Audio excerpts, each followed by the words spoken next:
Welcome to 108 news Telugu బుల్టెన్ల ముందుగా headlines. Ugadi వేళ పేదలకు సాయంపై చంద్రబాబు కీలక నిర్ణయం, ఆ ఫైలుపై సీఎం సంతకం.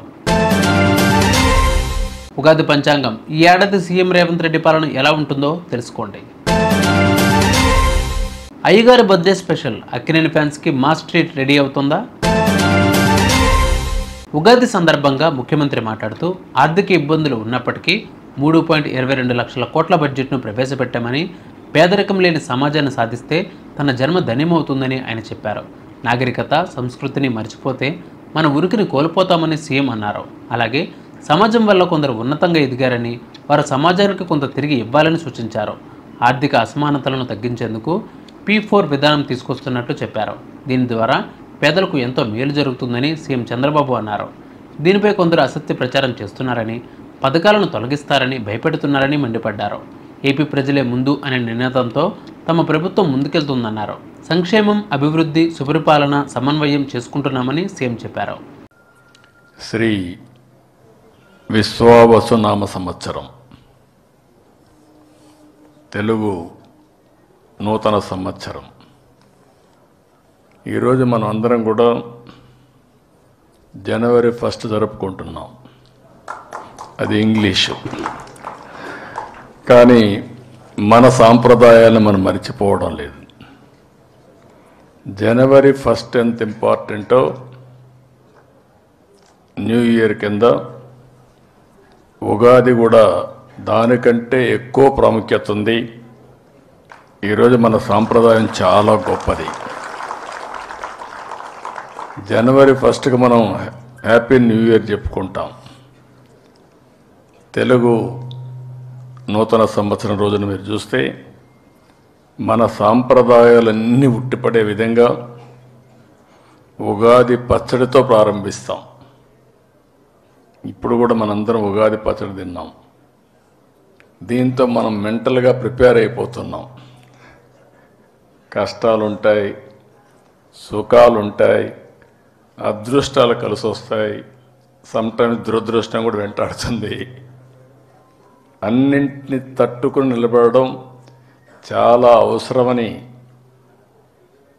మనకు మన పెద్దల నుంచి వచ్చినటువంటి వారసత్వ సంపద ఇది. అది వచ్చినప్పుడు చాలామంది కూడా దాన్ని ధైర్యంగా ఎదుర్కొనే శక్తి వస్తుంది.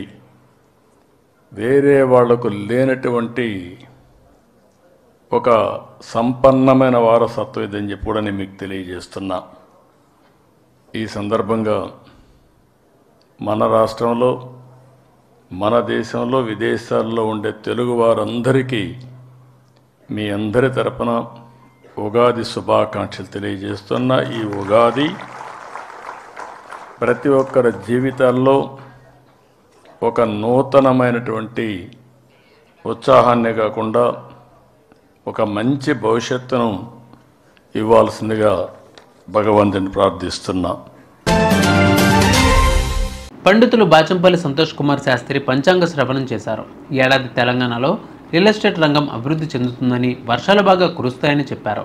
తెలంగాణ రాష్ట్రం మిథున రాశి పునర్విసు నక్షత్రంలో ఆవిర్భవించిందని, పాలకుల మధ్య పోటీతత్వం పెరుగుతోందన్నారు. 2 తెలుగు రాష్ట్రాల ముఖ్యమంత్రులు, పాలకులు పోటీపడి పాలన సాగిస్తారని చెప్పారు. ఈ ఏడాది ప్రజలు మెచ్చే విధంగా ముఖ్యమంత్రి రేవంత్ రెడ్డి పాలన సాగిస్తారని అన్నారు. ప్రజలకు నచ్చే విధంగా రేవంత్ రెడ్డి పరిపాలన ఉంటుందని చెప్పారు. సంవత్సరం, ఎందుకంటే వసు అంటే ధనము. ధనము వస్తుంది, ఎందుకు రాదు? ధనము ఉంది. ఆ ధనాన్ని తెలంగాణ రాష్ట్రం పునర్వసు నక్షత్రంలో ఆవిర్భవించింది. చాలా మందికి తెలియదు తెలంగాణ రాష్ట్రం యొక్క నక్షత్రం ఏమిటి అని అడుగుతూ ఉంటారు. పునర్వసు నక్షత్రంలో తెలంగాణ రాష్ట్రం. కాబట్టి నా తెలంగాణ రాష్ట్రం యొక్క నక్షత్రము పునర్వసు నక్షత్రంలో మిథున రాశిలో తెలంగాణ ఆ రాష్ట్ర ఆవిర్భావం జరిగింది. ఇక్కడ తెలంగాణ రాష్ట్ర ఆవిర్భావ చక్ర ప్రకారంగా చంద్రలగ్నాత్తు అష్టమ స్థానం నుండి శని భాగ్యంలో ప్రవేశిస్తూ ఉన్నాడు.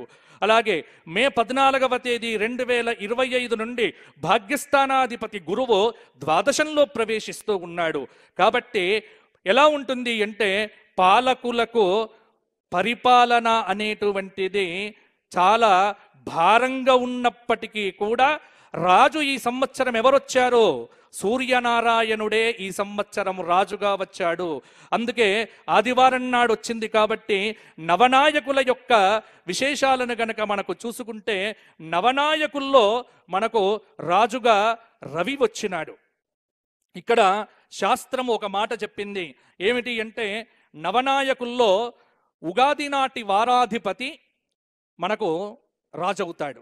ఇవాళ ఆదివారం కాబట్టే ఆదివారం నాడు రవి మరి ఏమిటి, అన్యోన్య వైరం క్షితిపాలకానాం నాట్యంబు ముంచతి బలాహకాశ్చ భూపాద్భయం శస్త్రభయం ప్రజానాం లోకేగ్నిబాధాబ్ద పతాపతంగే. రవి రాజు కావటం చేత రాజుల మధ్య పోటీతత్వం అనేటువంటిది పెరుగుతుంది.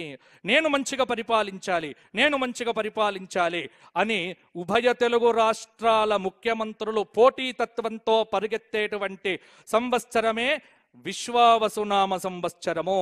కాబట్టి పాలనలో ఎటువంటి ఇబ్బందులు ఉన్నప్పటికీ తన ఆత్మశక్తి చేత, తన బలము చేత, సూర్యనారాయణుడి యొక్క ప్రాభవ దివ్య వైభవం చేత రాజు ఎన్ని ఆటంకాలున్నప్పటికీ, ఎన్ని ఇబ్బందులు వచ్చినప్పటికీ ఒంటి చేత వాటన్నింటిని మోస్తూ సమర్థవంతమైన ప్రజారంజక పరిపాలన ఈ సంవత్సరం మనకు సూర్యనారాయణ శక్తితో గౌరవ ముఖ్యమంత్రి వర్యులు మనకు అందజేస్తారు. ఇది అక్కినేని అఖిల్ కొత్త సినిమా అప్డేట్ కోసం అభిమానులు కళ్ళు కాయలు కాసేలా ఎదురు చూస్తున్నారు. ఏజెంట్ మూవీ వచ్చి 2 ఏళ్లు కావస్తున్నా యూత్ కింగ్ ఇప్పటి వరకు తన నెక్స్ట్ ప్రాజెక్ట్ అప్డేట్ ఇవ్వలేదు. అఫీషియల్గా అనౌన్స్ చేయకుండానే సైలెంట్గా పూజా కార్యక్రమాలు నిర్వహించి సెట్స్ మీదకు తీసుకువెళ్లారు. దీనికి సంబంధించి రోజుకో వార్త వినిపిస్తూనే ఉంది, కానీ మేకర్స్ సైడ్ నుంచి ఏది కన్ఫర్మేషన్ రాలేదు. అయితే లేటెస్ట్గా #Akhil6 సినిమా గురించి మరో వార్త వినిపిస్తోంది. వినరో భాగ్యం విష్ణు కథ ఫేమ్ మురళీకిషోర్ అబ్బూరు దర్శకత్వంలో అఖిల్ ఓ సినిమాలో నటిస్తున్నారు. ఇందులో యంగ్ బ్యూటీ శ్రీలీల హీరోయిన్గా నటిస్తోంది. దీనికి లెనిన్ అనే టైటిల్ ప్రచారంలో ఉంది. ఇది చిత్తూరు రూరల్ బ్యాక్డ్రాప్లో రూపొందే యాక్షన్ థ్రిల్లర్ అని సమాచారం. ఇటీవలే ఈ మూవీ రెగ్యులర్ షూటింగ్ ప్రారంభమైంది. ఈ చిత్రాన్ని ఏప్రిల్ 8న అధికారికంగా ప్రకటిస్తారని సోషల్ మీడియాలో టాక్ వినిపిస్తోంది. చూసారుగా బిబాల్డ్ బుల్టన్ అప్డేట్స్. మరిన్ని అప్డేట్స్తో మళ్ళీ మీ ముందుకు వస్తాను. అంతవరకు కీప్ వాచింగ్ 108 న్యూస్ తెలుగు.